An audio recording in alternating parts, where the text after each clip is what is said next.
एक बार श्री परीक्षित महाराज अश्वमेध यज्ञ करते हैं और यज्ञ के घोड़े को लेकर दिग्विजय करने जाते हैं। तब उन्होंने एक दृश्य देखा। दृश्य क्या था कि एक गाय रो रही है, सामने बैल खड़ा है, बैल के 3 पाँव नहीं है। चर्चा हो रही है, दोनों आपस में बात कर रहे हैं, बैल उपदेश दे रहा है। और तब राजा परीक्षित ने समझा ये बैल धर्म है, धर्मराज, और गाय ये पृथ्वी मैया थी। पृथ्वी माता रोती हैं, बैल धर्म पूछता क्यों रो रही हो। पृथ्वी कहती आज भगवान धाम चले गए, मैं अकेली रह गई। और उनके जाने के बाद ये पूरा समय बदल गया, युग बदल गया। कृष्ण की जाति कौन सा युग चालू हो गया? कृष्ण कौन से युग में प्रकट हुए? द्वापर में। और द्वापर का अंत होते ही शुरू हो गया कलयुग। और कलयुग में क्या होता है? बोले कलयुग तो पाप का युग है, खूब सारे पाप होने लग गए। उन पापों को देख कर के माता पृथ्वी दुखी हो गई। और थोड़ी देर बाद राजा परीक्षित ने क्या दृश्य देखा कि अब कलयुग खुद राजसी ठाट बाट में राजसी वेश धारण करके गाय को मार रहा है। ये बात परीक्षित जी से सहन नहीं हुई। हमारे राज्य में हमारी प्रिय गौ माता को ये राजा, ये कलयुग मार रहा है। तुरंत अपना शस्त्र उठाया, धनुष बाण उठाया और कलयुग को मारने दौड़ पड़े। खबरदार ऐसा किया तो इस राज्य में, इस समाज में अभी तक हम जिंदा हैं, राजा जीवित है। और जब तक राजा जीवित है तब तक इस समाज के, इस राज्य के जितने भी जीव हैं, प्राणी हैं, पशु हैं, पक्षी हैं, किसी पर कोई आघात नहीं कर सकता। खबरदार तूने छुआ तो निकल जाए यहाँ से। तेरी इतनी हिम्मत, तू मार रहा है गौ माता को। कलयुग बोला जी कहाँ जाऊं? आपने कहा मेरे राज्य से निकल जा। कौन सी जगह जहां आपका राज्य नहीं है? समग्र पृथ्वी पर आप ही का राज्य है, तो आप बताओ कहाँ जाऊं? या तो आप कोई हमारे लिए जगह निश्चित कर दो, हम वहीं रहेंगे। तो राजा परीक्षित ने कलयुग की जगह निश्चित कर दी। 4 जगह निश्चित कर दी। और ये 4 जगह बड़ी खतरनाक जगह हैं कलयुग के हिसाब से तो, पर आज इन 4 जगह पर ही कलयुग में सबसे ज्यादा भीड़ पाई जाती है। द्युतम पानम स्त्रिय सोना यत्रा धर्मश्चतुर्विध। पहली जगह बता दी जुआ। जुए में सब कुछ आता है, जो पैसा लगाते हैं कोई भी चीज में, ये सब जुए के सिस्टम में आता है। परिश्रम करना नहीं, मेहनत करना नहीं, बस आ जाए, उसमें कलयुग रहता है। पानम, जहाँ शराब पी जाती है, जहाँ मदरा पान किया जाता है, उस जगह कलयुग रहता है। इसलिए जो भगवान के भक्त हैं, शराब तो दूर दूर तक भी उनका कोई लेना देना नहीं, पर जहाँ जिस जगह पर ऐसा काम हो रहा हो उस जगह पर भी कभी नहीं जाना। जहाँ शराब बेची जा रही हो उस दुकान के आसपास भी कभी फटकना नहीं, क्योंकि आज तो ऐसे ही घूमते फिरते जा रहे हो, कलयुग का भरोसा नहीं, कलयुग वहीं मंडराता रहता है। खींच करके कब अपने गुण तुमको दे देगा पता भी नहीं चलेगा। अरे भैया सबरी दुनिया पी रही है, तुम नहीं, तुम पी लोगे तो कौन सा बड़ा काम हो जाएगा, लाओ भैया। और ये बेचने वाले भी बड़े चतुर चालाक होते हैं, बड़ी बढ़िया बढ़िया एडवर्टाइजमेंट करते हैं। उस पे बोर्ड पे लिखते हैं हमारे यहाँ ठंडी ठंडी 24 घंटे उपलब्ध है। तो बेचारा आदमी आ रहा थका पहुंच जाता, बोले लाओ भैया। कितनी कई बार ऐसे देखने को मिलता, कई दुकानों पे हमने देखा आसपास कहीं कोई एक ग्राहक नहीं होगा, पर इस वाली दुकान पे लंबी लाइन लगी होगी। सबको पता है ये नाश करेगी शरीर का, फेफड़ों का, लिवर का, किडनी का, पर हमें तो यही चाहिए। बुढ़ापे, एक बार क्या कथा में, कई बार मैं इस विनोद में सुनाती थी शराब के फायदे, तो कुछ लोगों ने उसका गड़बड़ उल्टा सीधा मतलब बीच में निकाल लिया। पर उसका भाव यही है कि बोले जो शराब पीता वो कभी बूढ़ा नहीं होता। क्यों नहीं होता? वो बुढ़ापे तक तो पहुंचता ही नहीं, जवानी में ही सारा उसका सिस्टम खराब हो जाता है। डॉक्टर हाथ खड़े कर देते हैं कि तेरा लिवर खराब, किडनी खराब, सिस्टम खराब, सब जाम हो जाता है, गल जाता है सब। पर पीने वालों को तो बहाना चाहिए ना। एक बड़ी यूनिवर्सिटी थी तो उसमें ऐसे ही कोई गया ये बात बताने के लिए कि नशा छोड़ना है, तो उसने क्या किया, एक एक्सपेरिमेंट करके दिखाया। सब नशेड़ी बैठे थे वहाँ पर, सबरे नशा करने वाले, तो उनको उसने दिखाया। एक पानी में उसने केकड़ा डाला तो केकड़ा तैरने लगा, तैरता रहा। फिर उसने दूसरे गिलास में शराब डाली और उसमें केकड़ा डाला, और जैसे केकड़ा डाला तो उसके टुकड़े टुकड़े हो गए, पूरा नष्ट हो गया। तो उसने तो बेचारे ने बड़े बढ़िया हिसाब से बताया कि देखो शराब कितना नुकसान करती है। पानी में डाला तो खूब बेचारा बढ़िया तैर रहा था, और जैसे शराब में डाला तो इसका एक अंग भी नहीं बचा, पूरा मिट गया। और उसी में ही कोई नशेड़ी खड़ा हो गया। पीने वाले को तो बहाना चाहिए, तो खड़ा होकर बोला कि साहब जी ये तो बड़ी अच्छी बात है। इसमें अच्छा क्या है? बोले इसमें तो अच्छा ही अच्छा है, जैसे हम शराब पियेंगे तो पेट में जितने कीड़े मकोड़े होंगे सब मर जाएंगे उससे। तो भैया पीने वालों की तो दुनिया ही अलग होती है। ये अलग ही दुनिया में जीते हैं, क्योंकि पता नहीं होता, होश रहता नहीं। नालियों में भी पड़े तो इनको ऐसे लगता गंगा जी में पड़े। शब्दों पे होश रहता नहीं, शब्दों पे कंट्रोल रहता नहीं। घर में आके बच्चों के सामने, छोटे छोटे बच्चों के सामने गाली गलौज में बात करते हैं। शब्दों पर कंट्रोल नहीं, शरीर पर कंट्रोल नहीं। पी के वो बीच सड़क पे लहराते बल खाते चलते हैं जैसे कोई अप्सरा चल रही हो। कहीं एक टक्कर मारी गाड़ी ने तो उछल के सीधा नरक लोग पहुंचेंगे, पर मानते नहीं।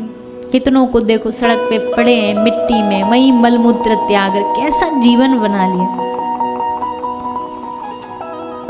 घर परिवार में परिवार दुखी, घर वाले दुखी, आस पड़ोस वाले अलग दुखी, क्योंकि इसका रेडियो चालू हो जाता है रात को पी के, महाभारत करता है, पूरी रात हंगामा करता है। समाज दुखी, बच्चे देख रहे हैं अपने घर के बड़ों को, पिता को, ताऊ जी को, चाचा जी को ऐसा हालत में देखेंगे, बच्चे क्या सीखेंगे? क्या भविष्य बनेगा उनका? कैसे रोकोगे उनको इस नशे से? तो भैया बचिए, समाज में ये सब चीज़ें नहीं होनी चाहिए। और खासकर एक अच्छे वर्ग के लोग को तो बिल्कुल इससे दूर रहना चाहिए। नशा किसी भी चीज का हो, छोटी से लेके बड़ी चीज, नशा हमेशा नाश ही करता है। इसलिए इसकी शुरुआत हो उसी समय रोकी। और अगर किसी कारण से हो, मैं इस बात को भी मानती हूँ, कई बार ऐसे भी लोग मिले हैं बोले हम छोड़ना चाहते हैं, कोई नशा नहीं छूट पा रहा है, क्या करें? तुम भैया भगवान के नाम का आश्रय लो। ये नाम इतना बड़ा नशा है, तुम्हारे सबरे नशे छुड़वा देगा। बड़ा नशा हाथ लगती, छोटा नशा छूट जाता है अपने आप। तो भगवान के नाम का नशा करो, वो छूटेगा। और एक बात और बार बार मैं कहती, देवी देवताओं की आड़ मत लिया करो। भैरव बाबा जी पे भी तो चढ़ती है, फलाने देव पे भी तो चढ़ती है, भगवान शंकर पे भी तो भांग चढ़ा। अरे तुम क्या अपनी और उनकी तुलना? और रही बात, अगर इस बात को भी कहते हो ना, तो चढ़ाने का क्या मतलब है? अगर हमारे सनातन धर्म के देवी देवता भगवान शंकर, अगर वो तुमसे कह रहे हैं, ये परंपरा चालू भी की गई, अगर आप उस पर प्रश्न उठाते हो तो उसका भी भाव क्या है? उसका भाव यह है, भगवान शंकर कहते हैं इस गलत चीज को तुम अपने जीवन से हटाओ। भगवान शंकर कह रहे हैं ना, जो तुम्हारे किसी काम का नहीं हो मुझे दे दो। घर में फूल होंगे तो सब देवी देवताओं में लड़ाई होगी, ये फूल हम पे चढ़े, हम पे चढ़े। लेकिन धतूरे का फूल जिसको कोई नहीं चाहता, भगवान शंकर ने कहा मुझे दे जाओ, मैं उसको स्वीकार करूंगा। भगवान कह रहे नशे को यहाँ आके मेरे पास छोड़ जाओ, पर हमने उसका उल्टा अर्थ लगा दिया। भगवान शंकर को चढ़ाया जा रहा है, इसका मतलब है कि भगवान शंकर भी नशा करते। वहां देने का आने का मतलब छोड़ दो, वहां पर अपनी बुराइयों को त्याग करके आ जाओ। अब वहां से वापस नहीं आनी चाहिए घर में, वहीं छोड़ के आ जाओ। और अपनी मर्जी का हम सब कहानियां बना लेते हैं। जहां मदिरा होगी, जहां शराब होगी, वहां कलयुग होगा। जहां जुआ होगा, वहां कलयुग होगा। जहां वेश्यावृत्ति होगी, वहां कलयुग होगा। और चौथा, जहां हिंसा होगी, वहां कलयुग रहता है। ये 4 जगह कलयुग को परीक्षित जी ने निश्चित कर दी। कलयुग जानता था ये चारों जगह। द्वापर में तो कोई करता ही नहीं था, जो करता था वो राक्षस वृत्ति का व्यक्ति करता था। तो कलयुग ने फिर एक और मौका लिया, ये एक और जगह दे दो थोड़ी ठीक ठाक सी इन सब जगहों से, जिसको कोई अच्छा सात्विक व्यक्ति भी करता हो। तो 5वां स्थान दिया स्वर्ण, सोना। लेकिन इसमें भी लोग समझते नहीं है। लोग समझते जो सोना पहनता है हर एक के सोने में कलयुग है, ऐसा भी नहीं है। क्यों नहीं है? क्योंकि भागवत में ही एक जगह लिखा है, जब भगवान अपना स्वरूप का वर्णन उद्धव जी को करा रहे थे, वहां भगवान ने कहा धातुओं में मैं सोना हूं। तो अगर भगवान धातुओं में सोना है तो सोने में कलयुग कैसे रह सकता है? तो महापुरुषों ने फिर समाधान बताया, हर सोने में कलयुग नहीं रहता, पर जो सोना अनीति का होता है, बेईमानी का होता है, या फिर बिना मेहनत बिना परिश्रम का होता है, किसी और का हो और तुम उसको अपना बना लो, उस पर अपना अधिकार जमा लो, उस सोने में कलयुग रहता है। और उससे बुद्धि भ्रष्ट होती है, उससे मति नष्ट होती है, कलयुग का वास होता है। राजा परीक्षित ना शराब पीते थे, न जुआ खेलते थे, न हिंसा करते थे, न वेश्यावृत्ति करते थे। कलयुग ने 5वीं जगह चुनी, स्वर्ण। राजा परीक्षित ने कोई पाप करके भी सोना नहीं कमाया था, पर एक राजा था जरासंध, उसको पांडवों ने मार करके उसके खजाने से एक मुकुट था वो ले आए थे। वही मुकुट राजा परीक्षित को मिल गया। तो जरासंध ने न जाने कितने राजाओं को मार के उनका राज्य छीना था और उनसे वो मुकुट लेकर के आया था, इसलिए अधर्म का सोना था, उसमें कलयुग आकर के बैठ गया। राजा परीक्षित की मति को भ्रष्ट कर दिया। राजा ने शमीक ऋषि के गले में मरे हुए सर्प को डाला और शमीक के पुत्र श्रृंगी ने राजा परीक्षित को श्राप दे दिया कि जिस भी राजा ने मेरे पिता के गले में मरे हुए सर्प को डाला है, उसे आज से 7वें दिन तक्षक नाग आके डसने से उसकी मृत्यु हो जाएगी। राजा परीक्षित को ये संदेश पहुंचाया खुद शमीक ऋषि ने कि मेरे बेटे ने आपको श्राप दिया है। लेकिन राजन घबराना नहीं, क्योंकि भगवान की हर बात में कोई ना कोई अच्छाई छुपी होती है। अच्छाई ये है कि आपके पास 7 दिन है। 7 दिन छोटा समय नहीं होता।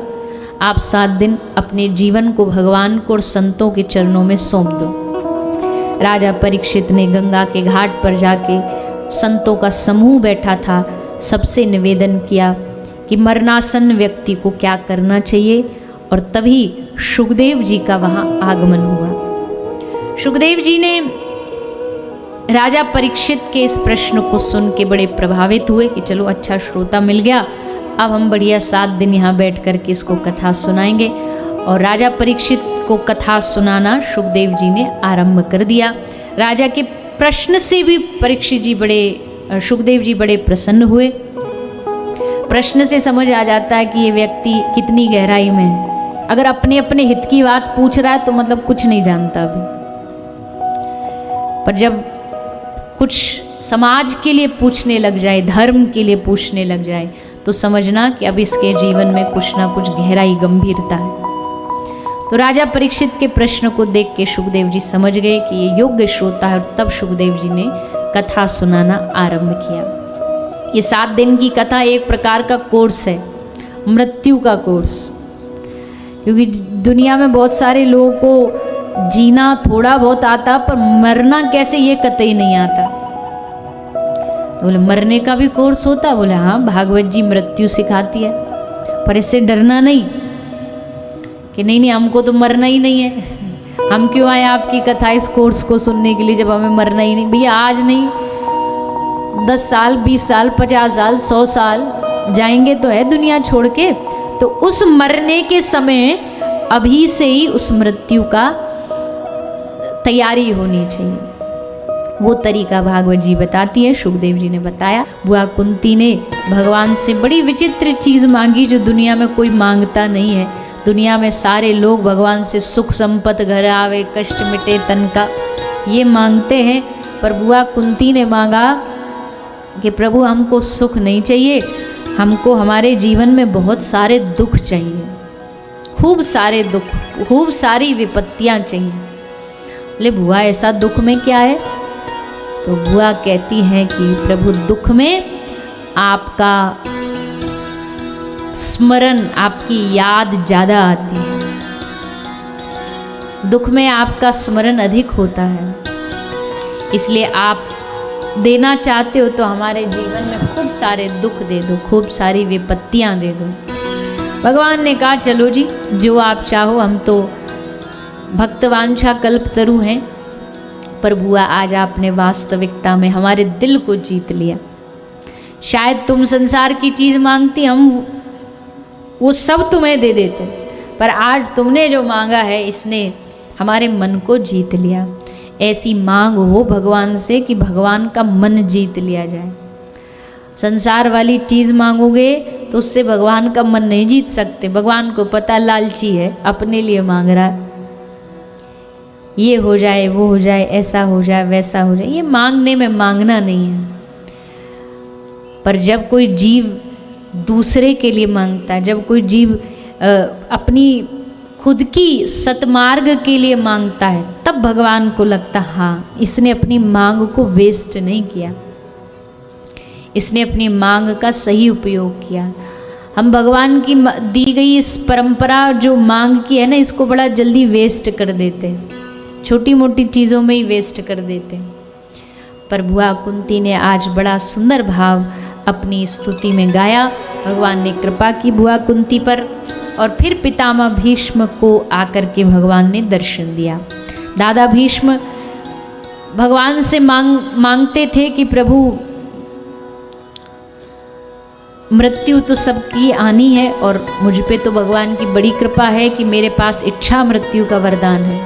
तो जब तक हम चाहते हैं जब तक तो मृत्यु आनी नहीं, पर मैं चाहता हूँ कि जिस दिन मैं अपनी मृत्यु को बुलाऊं, उसको बुलाने से पहले आप वहाँ जाओ, मैं आपको देखते हुए इस दुनिया से जाऊं। भगवान ने आज पितामह की वो इच्छा पूरी की। सब पांडवों को लेकर के भगवान पितामह के पास पहुँच गए, और भगवान ने जाकर के पितामह को दर्शन दिया। पितामह ने देखा कि आज कृष्ण आ गए, समझ गए कि अब हमारा अंतिम समय आ चुका है। पितामह ने प्रभु का दर्शन किया। भगवान ने बड़ा सुंदर उपदेश भी दिया है, पितामह ने भी उपदेश दिया है युधिष्ठिर महाराज को। और फिर जब जाने का एकदम समय नज़दीक आ गया तो जाते जाते पितामह ने कहा प्रभु आप आज्ञा दो तो हम एक निवेदन कर दें। भगवान ने कहा हाँ जी बोलिए। पितामह ने कहा कि प्रभु हर माता पिता चाहता है कि हमारे जाने से पहले हमारे बच्चों का ब्याह हो जाए, घर बस जाए, लेकिन मेरे जाने का समय हो गया और मेरी जो बेटी है अभी तक उसको कोई वर नहीं मिला।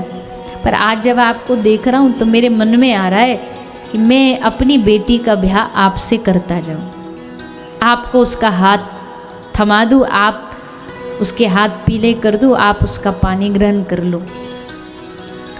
अब तो पूरे पांडव समाज में खलबली मच गई। बोले ये महाराज ये तो बाल ब्रह्मचारी हमेशा से थे, इनको बेटी कहाँ से आ गई। एक बोला महाराज कौन सी बेटी, क्या नाम है आपकी बेटी का। पितामह बोले रुको रुको, पूरा डिटेल बताएंगे कौन है हमारी बेटी। और भगवान से निवेदन करते हुए पितामह ने कहा इति मति रूप कल्पिता वितृष्णा भगवती शाश्वत पुंगवे विमुनि। पितामह कहते हमारी बेटी कोई संसारिक बेटी नहीं है, हमारी जो खुद की मति है, हमारी जो खुद की बुद्धि है, यही हमारी बेटी है, यही हमारी कन्या है। इस बेटी के लिए आज तक कोई योग वर मिला ही नहीं, इस बुद्धि के लिए कोई किसी को हम दे सके, ये बुद्धि, ये मन, ये ऐसा कोई मिला ही नहीं, क्योंकि सब लोग अपने स्वार्थ के वशीभूत हैं, सब स्वार्थ के अंधे लोग। इनको बुद्धि देंगे, मति देंगे, मन देंगे, तो उपयोग करके, जब तक उपयोग है बढ़िया उपयोग करेंगे, जब तक काम है किसी वस्तु को लेकर के, विषय को लेकर उपयोग करेंगे, उसके बाद फेंक देंगे। हमें लगा कि ये मति संसार को नहीं देनी, इसके लिए तो इसका योग्य वर होना चाहिए। तो प्रभु हमने चुन लिया है हमारी बेटी के लिए आपको, आप इससे ब्याह कर लो, आप इसे स्वीकार कर लो। भगवान बड़े प्रसन्न भये कि पितामह ने आज अपनी मति हमारे चरणों में सौंप दी, और भगवान ने उनकी मति को स्वीकार किया, बुद्धि को स्वीकार किया, और पितामह सबको आशीर्वाद देते हुए अपनी मृत्यु का वर्णन करते हैं। काल भी आया, लेकिन काल भी पितामह को छू नहीं पाया। देखो, काल पर किसी की विजय नहीं है, बट जब भगवान का कोई भक्त होता है ना, तो भगवान के भक्त काल को भी हरा देते हैं। पितामह का काल कुछ नहीं बिगाड़ पाया, पितामह ने कहा तू दूर खड़ा रहे, हम जा रहे ना अपने आप। ध्रुव महाराज का काल कुछ नहीं बिगाड़ पाया। काल आया तो ध्रुव जी ने कहा तू नीचे बैठ, काल को नीचे बिठाया और उसके सर पे अपना पांव रख के विमान में चढ़े। काल के सर पे अपना चरण रख के ध्रुव जी विमान में बैठ के भगवान के धाम गए। तो भगवान की भक्ति बड़ी चमत्कार करती है। आज अपनी इच्छा से अपने शरीर का, देह का पितामह ने त्याग किया, भगवान के चरणों में पितामह लीन हो गए, पितामह का परम धाम गमन हुआ। इसके उपरांत भगवान अर्जुन के साथ द्वारिका आ गए। कुछ समय द्वारिका रहने के बाद भगवान धाम चले गए, गोलोक अपने धाम में प्रवेश कर गए। उनके जाने के बाद पूरे पांडव घर त्याग करके वन में जाते कि अब जीने का क्या लाभ, भगवान ही ना रहे तो। पीछे से उत्तरा के गर्भ से जन्मे राजा परीक्षित को हस्तिनापुर का राज सौंप करके सारे पांडव गृह त्याग करके चले जाते हैं। राजा परीक्षित ने पूरे राज्य को संभाल लिया और राजा बड़े अच्छे राजा साबित हुए। पूरी प्रजा उनसे बड़ा प्रेम करती थी कि एक ऐसा सात्विक राजा है जो धर्म पर चलता है, धर्मपरायण है।